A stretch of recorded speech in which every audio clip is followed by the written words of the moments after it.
আলহামদুলিল্লাহ, অবশেষে আমরা বরিশাল হাইওয়ে ধরে গড়িয়ার পাড় চলে আসলাম। গড়িয়ার পাড়ে এসে হাতের ডান দিকে দিয়েই সারসিনা দরবার শরীফ, গড়িয়ার পাড় থেকে 6 কিলো দূরে হচ্ছে গুটিয়া মসজিদ, বাইতুল আমান জামে মসজিদ, যা গুটিয়া মসজিদ নামে পরিচিত।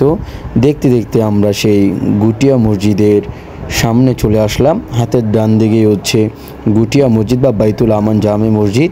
প্রথমেই আমরা দেখতে পেলাম একটি মার্বেল পাথরের কাজ করে একটি বৃহত্তম গেট বা ফটক, যার মধ্যে লেখা আছে বাইতুল আমান জামে মসজিদ, দক্ষিণবঙ্গের মধ্যে সর্ববৃহত্তম মসজিদ ও ব্যয়বহুল মসজিদ, যা নির্মাণ করতে 20 কোটি টাকার মতো খরচ হয়েছে।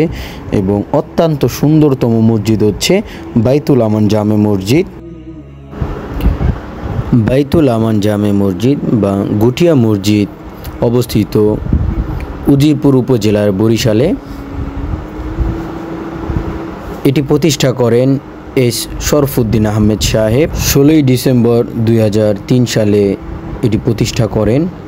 এই বৃহত্তম মসজিদে আনুমানিক 20,000 লোক একসাথে জামাতে নামাজ আদায় করতে পারবেন। এই মসজিদটিতে গম্বুজ রয়েছে 20টি এবং একটি মিনার রয়েছে, যে মিনারটি 190 ফুট। এবং এই মসজিদে প্রবেশ করার মূল ফটকের ডান দিকে রয়েছে একটি পুকুর এবং ঈদগাহ রয়েছে, কবরস্থান রয়েছে। এই মসজিদের নির্মাণ কাজ শুরু করার সময় কাবা এবং মদিনা সহ রাসূল পাক সাল্লাল্লাহু আলাইহি সাল্লামের জন্মস্থান, তার রওজা মোবারকের স্থানের এবং বিভিন্ন পবিত্র স্থানের মাটি সংগ্রহ করে এনে সেই মাটি ধারাই এর প্রথম মূল ভিত্তি স্থাপন করার কাজ শুরু করা হয়।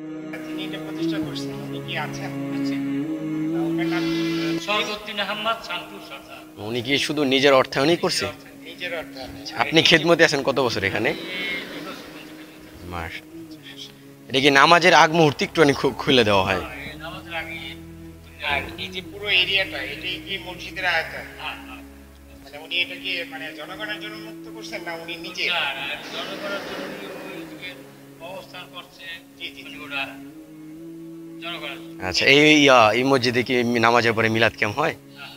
মাশাআল্লাহ, মাশাআল্লাহ, যা আলহামদুলিল্লাহ।